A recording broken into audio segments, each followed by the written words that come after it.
Hi everyone, good morning दोस्तों। आज 19 मार्च है और आज की खबरों में कई सारी खबरें ऐसी हैं जो कि आपके लिए बहुत ही इंपॉर्टेंट हैं। बहुत बार ऐसा होता है कि शिक्षक भर्ती का फॉर्म भरते समय लोग विज्ञापन को पूरा पढ़ते नहीं हैं और बाद में उनकी नौकरी फंस जाती है। एग्जैक्टली दोस्तों, जो जितने भी रूल्स और रेगुलेशन दिए गए होते हैं, कुछ रूल्स और रेगुलेशन को लोग अवॉइड करके फॉर्म भरते हैं और अंततः होता ये है कि उनकी जॉब पर बनाती है, नौकरी चली जाती है या उस पर एक बड़ी समस्या, बड़ी दिक्कत सामने आती है। जैसे कि आप यहाँ पर देखिए, आपने अक्सर नोटिफिकेशन में देखा होगा, वैवाहिक स्थिति के बारे में भी वहाँ पर एक कॉलम दिया गया रहता है जिसमें कहा गया होता है कि दूसरी शादी अगर कोई कैंडिडेट करता है तो वो पात्र नहीं माना जाएगा। तो कुछ ऐसा ही मामला यहाँ पर आप देख पा रहे हैं कि हाई कोर्ट की तरफ से एक काफ़ी जो है बड़ा फैसला आया है। नियुक्ति से पहले दूसरी शादी दुराचार नहीं, पर शिक्षक बनने की पात्रता ख़त्म। तो ये एक बहुत ही हाईलाइटेड पॉइंट है। कोर्ट ने कहा कि सेवा पहले की घटना पर कार्रवाई नहीं, परंतु नियुक्ति को अवैध माना जाएगा। तो इलाहाबाद हाई कोर्ट ने कहा है कि सरकारी सेवा में आने से पहले की गई दूसरी शादी यदि पति पत्नी पहले से ही विवाहित हो को दुराचार मानकर सजा नहीं दी जा सकती, लेकिन इससे नियुक्ति की वैधता पर गंभीर प्रभाव पड़ता है। ये टिप्पणी न्यायमूर्ति मंजू रानी चौहान की एकल पीठ ने रीना की ओर से दायर याचिका पर सुनवाई के दौरान दी है।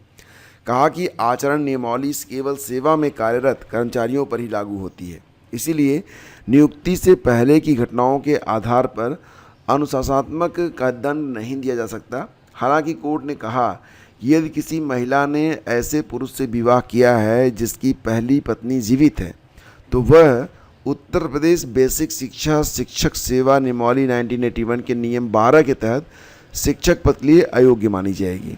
ठीक है, और इस तरह की कमी नियुक्ति की जड़ को प्रभावित करती है, नियुक्ति को शुरू से ही अवैध बना सकती है। तो दोस्तों यहाँ पर ये है कि अभी तो फिलहाल हाई कोर्ट ने याची की सेवा समाप्ति का जो आदेश है उसको रद्द करके संबंधित अधिकारियों को कहा है कि वो उचित नोटिस देकर नए सिरे से कानूनी आधार पर 2 महीने के भीतर फैसला लें। लेकिन एक बात तो तय है कि अगर जो है कोई याची ऐसा है, कोई नियुक्ति ऐसी हुई है जिसने दोबारा शादी की है कि या किसी ऐसे व्यक्ति से शादी की है जिसकी पहली पत्नी जीवित है, कोई लड़की है किसी ऐसे पुरुष से विवाह कर लेती है जिसकी पहली पत्नी जीवित है, तो फिर ऐसी कंडीशन में भी तो याची की नियुक्ति 2015 में मऊ में सहायक शिक्षक के रूप में हुई थी। बाद में शिकायत आई कि उसने 2009 में ऐसे व्यक्ति से विवाह किया जिसकी पहली शादी कायम है। इस आधार पर जिला बेसिक शिक्षा अधिकारी की ओर से जारी आदेश में उसकी सेवाएं समाप्त कर दी गईं, तो उसने आदेश को हाई कोर्ट में चुनौती दी। कोर्ट ने कहा कि यूपी सरकारी कर्मचारी आचरण नियमावली 1956 का नियम 29 केवल सेवा काल के दौरान के आचरण पर ही लागू होता है। नियुक्ति से पहले की गई घटनाओं पर इसके तहत कार्रवाई नहीं होगी, लेकिन पात्रता से जुड़े नियम नियुक्ति को प्रभावित करते हैं, न कि अनुशासनात्मक दंड का आधार बनते हैं। कोर्ट ने कहा कि यदि नियुक्ति धोखाधड़ी या तथ्य छिपाकर हासिल की गई हो तो स्थिति अलग हो सकती है। यहाँ पर मूल रूप से बात ये की जा रही है कि इन सिंपल एक लाइन में अगर कहा जाए तो केवल एक ही विवाह मान्य है, और अगर कोई दूसरा विवाह करता है तो एक प्रक्रिया होती है कानूनी रूप से तलाक वाली, वो पूरी होनी चाहिए। ये सब चीज़ें तो आगे की बात होती है जो मैं आपको अभी बता रहा हूँ। ठीक है, तो इस आधार पर जो है कोई दूसरा विवाह कर सकता है। टीईटी की परीक्षा के बारे में दोस्तों आप लोग जानते ही हैं, परीक्षा आपकी 2, 3 और 4 जुलाई को होने जा रही है। तो टीईटी के लिए परीक्षा पाठ्यक्रम तैयार कर पोर्टल का परीक्षण अंतिम दौर में एनी टाइम आपको यूपी टीईटी का नोटिफिकेशन देखने को मिल सकता है। और साथ ही साथ जो पाठ्यक्रम है ये तो बहुत पहले ही लाइव हो गया था आपकी ऑफिशियल वेबसाइट पर, और अगर आप पाठ्यक्रम जानना चाहते हैं तो मैं बता दूं कि पाठ्यक्रम में कोई बदलाव नहीं है। जिस पाठ्यक्रम से अब तक परीक्षाएं होती आई हैं और जिस प्रकार से होती आई हैं, कोई नेगेटिव मार्किंग नहीं है। 150 अंकों की ही परीक्षा होगी, सभी प्रश्न जो है ऑब्जेक्टिव रहेंगे। तो इस प्रकार से ही परीक्षा होती रही है, और जो सब्जेक्ट जिस प्रकार से रखे गए हैं 30-30 प्रश्न, उसी प्रकार से कोई बदलाव नहीं है। आप तैयारी करना चाहें तो अभी से शुरू कर सकते हैं, कोई दिक्कत वाली बात नहीं। रही बात ये कि जो नया वाला आपका सिलेबस आया है उसको आप देखना चाहते हैं तो मैं आपको syllabus Telegram channel study with ज्ञान प्रकाश पर भेज दूंगा, आप जाके देख लीजिए और अपनी तैयारी को स्टार्ट करिए, क्योंकि परीक्षा तो बहुत निकट है। दोस्तों इसी बीच एक खबर और भी है, जैसा कि आप जानते हैं कि सुप्रीम कोर्ट के द्वारा ऐसे शिक्षक जो टीटी पास नहीं हैं उनको टीटी पास करना अनिवार्य कर दिया गया है फॉर द प्रमोशन। अगर उनका जो सेवा है 5 साल बचा हुआ है तो प्रमोशन चाहिए तो उनको टेट पास करना पड़ेगा, अदरवाइज वो उसी पद पर रहेंगे अगर 5 साल से कम सेवा है तो। और ऐसे अध्यापक जिनकी सेवा 5 साल से ज़्यादा है, अगर वो टीटी पास नहीं करते हैं तो लगभग मुझे लगता है कि साल पूरे होने को आए हैं और 2 साल का ही समय दिया गया था, फिर उनका जो मतलब जॉब है वो जा सकती है, सेवा समाप्त हो सकती है। तो फ़िलहाल तो अभी बहुत सारे, मैंने कल भी आपको बताया था कि बहुत सारे ऐसे भी लोग हैं जो बीएड के आधार पर हैं और बीएड को 1 to 5 में मान्यता है नहीं। तो अभी देखते हैं कि आगे क्या नियम, क्या नियमावली बनती है इन लोगों के लिए। टीआरई 4 के लिए अभ्यर्थी बहुत ही बेसब्री से इंतज़ार कर रहे हैं। हालांकि सरकार की ओर से कहा गया था कि फरवरी में विज्ञापन आएगा, फिर ये कहा गया कि मार्च में विज्ञापन आएगा। एग्ज़ाम डेट तो पहले से तय है कि सितंबर में परीक्षा करवाई जाएगी, लेकिन फिर भी अभ्यर्थी जो है व्यग्रता से इंतज़ार कर रहे हैं और इस बात को लेकर अब वो मार्च भी निकाल रहे हैं कि विज्ञापन यथाशीघ्र जारी किया जाना चाहिए।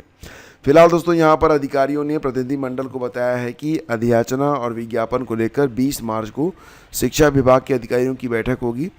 अधियाचना भेजते ही मार्च के अंत तक विज्ञापन जारी कर दिया जाएगा, यानी कि टीआरई 4 का विज्ञापन मार्च के अंत तक जारी करने की बात यहाँ पर कही जा रही है। और जैसा कि आप लोग जानते हैं यूपीएचईएससी विज्ञापन संख्या 51 री एग्ज़ाम, ये परीक्षा 18-19 अप्रैल 2026 को करवाई जाएगी। इसके पहले जो परीक्षा हुई थी 16-17 अप्रैल 2025 को करवाई गई थी, लेकिन इस बात के पूरे पुख्ता प्रमाण जब मिल गए थे कि परीक्षा में धांधली हुई थी और कुछ निश्चित संख्या के अभ्यर्थियों को इसका बहुत बड़ा बेनिफिट मिला था, तो अंततः सरकार ने परीक्षा को रद्द कर दिया। री एग्ज़ाम के लिए डेट भी तय कर दी है, लेकिन फिर भी जो लोग परीक्षा में सफल हुए थे वो हाई कोर्ट में थे। उनका ये कहना था कि बड़ी मुश्किल से तो हमने परीक्षा पास की है, ऊपर से परीक्षा रद्द की जा रही है, परीक्षा को रद्द नहीं किया जाना चाहिए। लेकिन कोर्ट ने कहा है कि शुचिता सबसे महत्वपूर्ण है और जैसा कि इस बात के जो सबूत मिल चुके हैं कि कुछ निश्चित संख्या में अभ्यर्थियों को फ़ायदा मिला था और पेपर आउट हुए थे, तो परीक्षा को रद्द करना ही सही है।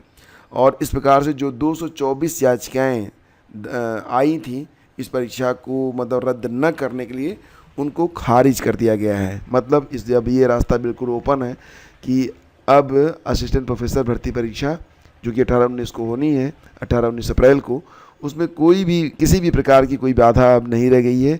जो भी याचिकाएँ पड़ी थी इस परीक्षा के रद्दीकरण को लेकर सभी जो हैं खारिज कर दी गई हैं। यूपी बोर्ड की कॉपियों का मूल्यांकन चल रहा है और 80% परीक्षकों की उपस्थिति रही पहले दिन हुआ कुल 9,42,244 उत्तर पुस्तिकाओं का मूल्यांकन। तो और इसी के साथ वर्क लाइफ बैलेंस के कारण निजी नौकरी छोड़ दी तो एसडीएम पद पर 24 घंटे की जिम्मेदारी कैसे संभालेंगे। तो जैसा कि आप जानते हैं इस समय यूपी पीसीएस 2024 के लिए इंटरव्यू चल रहा है और एक अभ्यर्थी से सवाल पूछा गया कि जब आपने वर्क लाइफ बैलेंस के कारण निजी नौकरी छोड़ दी तो एसडीएम जैसे पद पर 24 घंटे की जिम्मेदारी और अनियमित कार्य समय को कैसे संभालेंगे। कुछ और भी सवाल पूछे गए कि डिजिटल क्रांति के बावजूद भ्रष्टाचार में अपेक्षित कमी क्यों नहीं आई।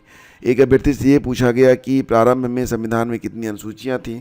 इसके अलावा डाटा लोकलाइजेशन, डाटा सुरक्षा कानून और वर्ष 2025 में जारी गाइडलाइन से जुड़े सवाल भी पूछे गए।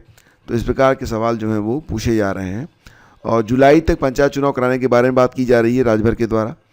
तो दोस्तों यहाँ पर आप जानते हैं इलाहाबाद हाई कोर्ट द्वारा राज्य निर्वाचन आयोग के त्रिस्तरीय पंचायत चुनाव की तैयारियों पर मांगे गए जवाब के बाद सरकार के स्तर पर भी तैयारियों को लेकर हलचल तेज हो गई है। पंचायती राज मंत्री ओम प्रकाश राजभर का कहना है कि वर्ष 2021 में ग्राम, क्षेत्र और जिला पंचायत चुनाव की पूरी प्रक्रिया जुलाई में पूरी हो गई थी। इस बार भी जुलाई तक पंचायत चुनाव करा लिए जाएंगे, लेकिन एक बड़ा अड़चन यहाँ पर ये है कि सरकार और राज्य निर्वाचन आयोग दोनों तो तैयार हैं, लेकिन बात यहाँ पर क्या है, कह रहे हैं कि आरक्षण चक्रानुसार किया जाना है, चुनाव पुरानी व्यवस्था पर ही होगी।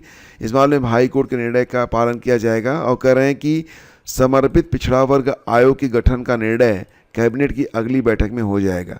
सारी बातें इनकी सही हैं, लेकिन जो समर्पित पिछड़ा वर्ग आयोग है वो अपनी रिपोर्ट कब देगा ये भी तो बताइए आप। इतनी जल्दी कैसे हो पाएगा, मुझे तो नहीं लगता है। खैर मंत्री जी कह रहे हैं तो आप मान चलिए। तो दोस्तों ये थी आज की पूरी अपडेट। थैंक यू आपसे जुड़ने के लिए। मिलते हैं आपसे अगले वीडियो में। और जैसा कि आप लोग जानते हैं कि 1857 से लेकर 1950 तक ये जो भारत का इतिहास है, तो इस पर आपका जो लेक्चर है वो कंप्लीट हो चुका है। ये लेक्चर अब 9 बजे लाइव होगा आज। तो आप सभी का मोस्ट वेलकम है। और ये आपका 1 शॉट एक क्लास रहेगा और इसमें आपको सारी चीज़ें पता चल जाएंगी। और ये आपके UPSC विज्ञापन संख्या 51 GIC GDC सभी के सिलेबस में है, बिल्कुल सिलेबस में छपा हुआ है। तो इसके लिए ये जो लेक्चर है तैयार किया गया है। तो 9 बजे बिल्कुल आप सभी लोग, मोस्ट वेलकम आप सभी का, आइए और इस क्लास का आनंद उठाइए। इसके बाद आपको फिर कुछ और जानने की ज़रूरत नहीं पड़ेगी, सारी बातें मैंने कहानी के रूप में आप लोगों के लिए तैयार की हैं। एक बहुत ही शानदार लेक्चर है। मोस्ट वेलकम आप सभी का। मिलते हैं आपसे अगले वीडियो में। अगर आप पेड ग्रुप ज्वाइन करना चाहते हैं तो आप इसका स्क्रीनशॉट ले लीजिए और इसके बाद इसको आराम से पढ़ लीजिए। और अगर आपको लगे कि पेड ग्रुप ज्वाइन करना चाहिए तो आप बिल्कुल ज्वाइन कर सकते हैं। आप सभी का मोस्ट वेलकम है। Thank you.